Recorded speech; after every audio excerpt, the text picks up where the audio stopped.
Y'all can't mess Bad with boys, the police. what you want, what you wanna do.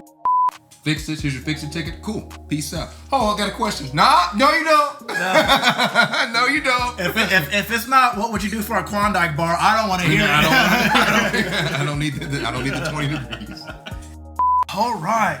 Here we are, getting our lift on. So here you are. You're lifting your weight, driving your car. Why are you lifting weights and driving your car? I don't know, man. Multitasking. There we go. So paint the scenario. You're here in Kansas. Yeah. You're driving along, living your life. You're pulled over. Oh no. Why did you automatically go for the steering wheel?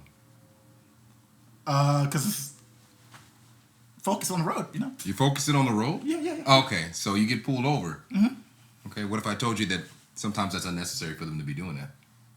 I mean, I feel like that's every time, though. There's never been a time where I've been pulled over. I'm like, you know what? This was necessary. Well, no one has ever said that. Yeah, I'm so glad they're checking on my well-being. So many people have said that, 100%. Intro.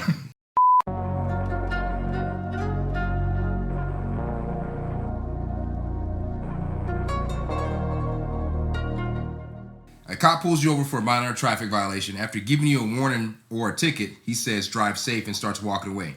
But he immediately turns around and walks towards your car again and says, hey, can I ask you something? That maneuver, known as the Kansas two-step, is aimed at invading the Fourth Amendment constraints on searches and seizures. So it's been a loophole that they've been using. So can I ask you something? Mm-hmm. What are they asking? Okay, hold on. Police are not supposed to continue detaining you after the purpose of the stop has been accomplished unless they reasonably suspect you are involved in criminal activity.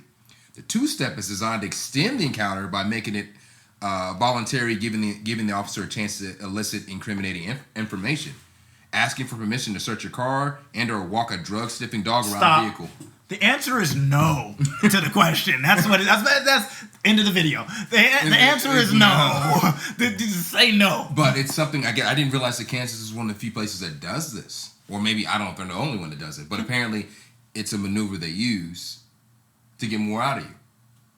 Because Kansas needs money. Yeah. So instead of moving on, so say you forget to signal, or instead of you were speeding, hey, I smell something in your car. Hey, whoa, what's the purpose of the stop? Well, you failed the right turn. That's focused on that. Right. Do you see any type of paraphernalia anywhere? You smell something. That don't mean anything. You don't know what it is. That's keep it pertinent to this. But then they can say, oh, well, now you're acting suspicious. Now you're acting like there may be a potential crime in the process. Now I can call for the K-9 unit to come up here and I'll detain you. Now, if you run or refuse, now you got other charges being pinned on towards you. It's kind of wild, man. That's weird. I don't. So the article goes on that says that the trick which Kansas Highway Patrol troopers commonly use based on training that recommends it. So they're trained to do this. Because if Kansas wasn't so goddamn broke, they wouldn't have to do this bullshit. Because there's money in this. If they get you on criminal charges, if they get you in your possessions, that's all being sold at auctions and shit. And now they're getting more money for the state. Well, it's their way of trying to find contraband or sizable amounts of cash. You know, according to a federal judge in Kansas, I only carry cash, man. I keep my cash in my mattress, and when I want to go buy a house, I have it in my trunk in my suitcase. So that's fair. That's fair. Not a drug deal. They just assume that you are. When a trooper quickly reapproaches a driver after a traffic stop and continues to ask questions, the authority that a trooper wields, combined with the fact that most motorists do not know that they are free to leave, and KHP troopers deliberately decline to tell them that they're free to leave, communicates a strong message that the driver is not free to leave. So they're manipulating you to believe until they clear you to leave from the initial stop. You're not allowed to leave. You can't leave. No, I can't leave. Am I being held for something, sir? And even though they don't say this, the troopers often reinforce that message by standing so close to the car and sometimes touching it or placing their arms inside. That driving off is not a realistic option. So they set themselves up strategically. Oh, they hold you hostage. That's fucking illegal. So if it looks like, body cam wise, it looks like on their vehicle thing, it looks like you're riding off or you're running off if that were to be seen. Well, I was in the middle of questioning you. Well, I was done with it. I pulled away. Well, my arm was in there. You were trying to harm me. So. They just lay right in front of your car. You can't leave, sir. You can't leave. Hey, sir, where are you going? Oh, I'm going to work. Oh, looks like you got a busted tail light. No, I don't. Now you do. Well, that's fucked up. Now I really got to go to work. Yeah. Kansas, like other states, enforces Miranda rules regarding the maintenance and operation of motor vehicles. Police, therefore, can always find an excuse to stop a car they deem suspicious. Whoa, so the judge also says Kansas has hundreds or thousands of traffic laws on the books.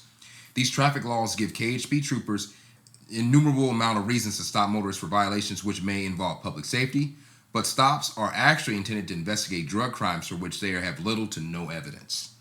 Wow, this lady going in. Now, so yeah, you pulling me over for a windshield crack?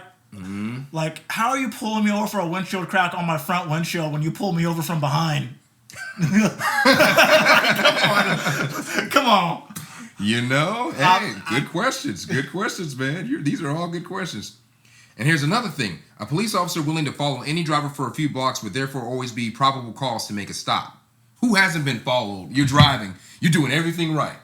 And it's like they're following you. Now, I get it. You can happen to go the same direction. We're all with that. Yeah. But when it's to the point to where some of them travel closer to you, almost to like pressure you into doing something wrong. I feel like it only feels that way when you're doing something wrong. Well, like if you've had a little bit to drink and you know you shouldn't be driving. It just period. I felt like, I'm like, dang, man, what are you doing? Did I do something wrong? Did I forget the signal? And eventually, for me, in my experience, I've only been pulled over a handful of times for that. But usually what happens is since you're not doing anything wrong, they turn another way, or you get to your destination and they leave you alone. Right. But it's a weird way of pressuring you into doing something sloppy, forgetting to turn, stopping abruptly. Now they can ring you. Hey, that was an abrupt stop like there. Yeah, you about rear-ended me because you were following me so closely. And there are some towns where they can't get away with that.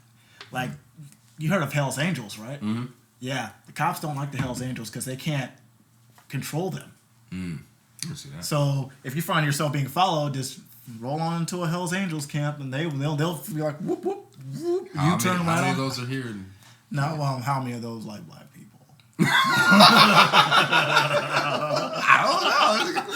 I don't know who that wear their colors, or if they're I mean, it's wild, but I feel like I'm the most well, I've never really been too paranoid when they're following me, even when I drove my Charger, because I'm usually driving the speed limit. Of course, but your windows were tinted. It was red, and it had all the signs of what they believe are nefarious activities. And they're like, "Why does this dude have this sports car, but he's driving 500 the speed limit?" That's suspicious. But I said, man, it's interesting to find out that these people have been actually abusing their power. I'm not shocked, or anybody shocked. I'm not saying you're shocked. I'm not shocked at all. But to see that there's a judge actually standing up and saying this is wrong, and that you're abusing your power, you're just trying to find a reason to find something wrong. And that's what people say. Like, dude, they know what to look for when it comes to drug trafficking and stuff. I'm not saying it's always obvious that who's peddling drugs or whatever. It comes down to the training. Education system in general is already bad, but on-job training in most places is probably not up to par for what to be looking for. And I'm not saying because I don't know it, but I can almost guarantee from experience that it's not up to par. And it's not, obviously we all know. I got plenty of people, friends that are in law enforcement, whether it's troopers, sheriff, PD, whatever. I have plenty of people that, and they're not like this. And that we're not saying that all the departments are like that, because we don't need the all police or the police hassling us. Now that you're aware of it, now that you know that these are tactics they can do, and once you've been pulled over for your offense and it's been done, okay, fix this, here's your fix-it ticket, cool, peace out. Oh, I got a question. No, you don't.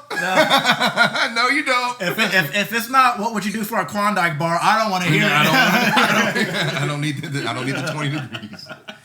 Jeez. But how many people are going to actually do that though? They know that even though people are aware of it now, they're still going to listen to them. They're still not going to leave until they're permitted. Well, it goes down to respecting authority. Of course, people have respect for authority. And I'm not saying you shouldn't, but I'm also saying as a citizen, you should know your rights. That's all we preach here. Educate yourself. We just educated ourselves even more. You just got to educate yourself. Be aware of your rights and be aware of what they're permitted and not permitted to do. So that's it. My name is James. Will Robertson.